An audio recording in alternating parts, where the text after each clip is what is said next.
leadership is always the same. Helping people, as Shaw pointed out, is the world's most dangerous occupation. So what happens? The discipline has to come from within. Now, to come from within, it must come as a mystical experience or as orenda. Our public school system would be a perfect place for a lot of orenda, because it could give us the realization of the tremendous amount of reality that has gone into the creation of civilization.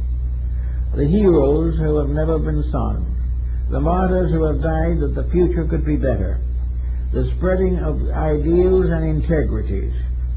Every one of these integrities, as is shown in some of the Indian drawings, is attended by a stumble. The individual cannot go directly from here to eternity without delays, without interferences, without mistakes, without shortcomings of his own. But the general direction of the road must be straight. And that straight road must lead not to some mysterious building somewhere. It must lead to the sky. It must lead to the lodge of the great ones, which is heaven itself. Everything depends on keeping the rules. Everything depends upon disciplining the self, keeping away from the entanglements which destroy the integrities of character. And as the American Indian came into the ways of the non-Indians in this country, we began to see that many of his values are slowly fading. Against this, however, there is a rising spirit among the Indians to make their contribution to the world that has not been very thoughtful of them. And there is today a great feeling among many Indian groups and individuals that they have a tremendous contribution to make to the future of our civilization.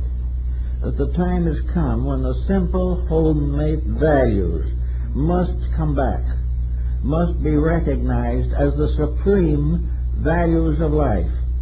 That instead of continuing to build one mistake upon another, we must finally find the straight road that leads in. Now, this road is in everyone. There's no possibility of our not having this path in ourselves. This is the great path of the Rainbow Goddess.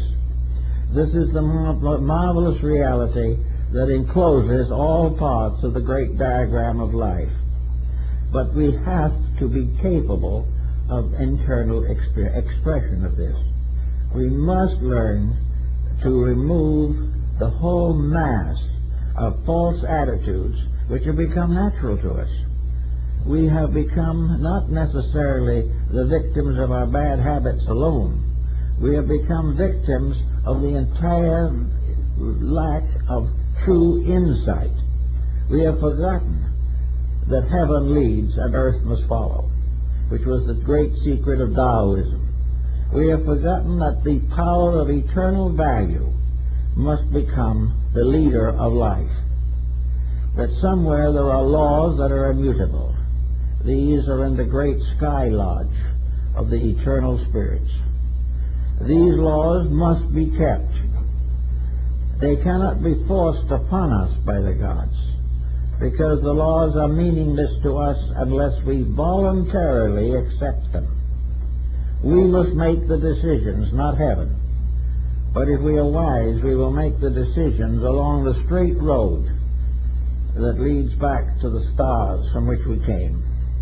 If we can do this, then we can follow the Indian light way. We can follow the idea that they would give us now out of their gradual restoration and reformation. They have gone through the great mistakes that we forced upon them. They have gone through the great errors of personal ambition and all this type of thing.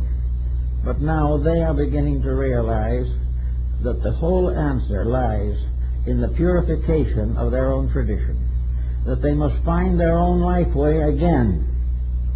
And then if they can help us in any way, it is to help us to find our life way, not necessarily identical with theirs, but a life way that is identical with our own necessity, identical with the mysterious and wonderful constitution which we have been given.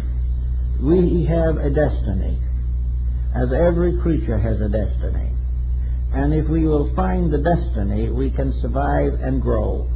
But the only way to find it is to go in. Go along the old path that leads into the quietude of a self, which we have freed for this purpose. The mind can give us the quietude, the understanding, and the insight that we can enter into a state of knowing. And in the peace of a peaceful mind guarding our actions and our thoughts, we can then understand the true secret of the constant presence of the gods. The Indian knows that these spirits are everywhere. We kind of think they are. We still pray to them as though they were everywhere. But they know they are everywhere. And the truth is no further from us than it is on the side of the mountain with 4 prayer plumes and the pipe of peace. That sitting quietly in meditation, we will discover that the eternal is with us, within us, and around us at all times.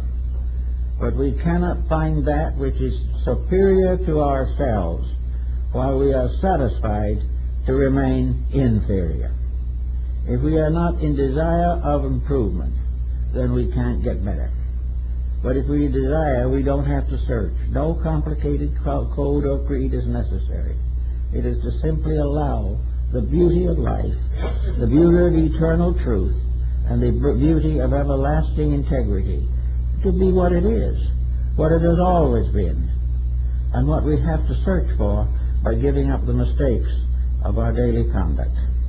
Well, that's all for this morning.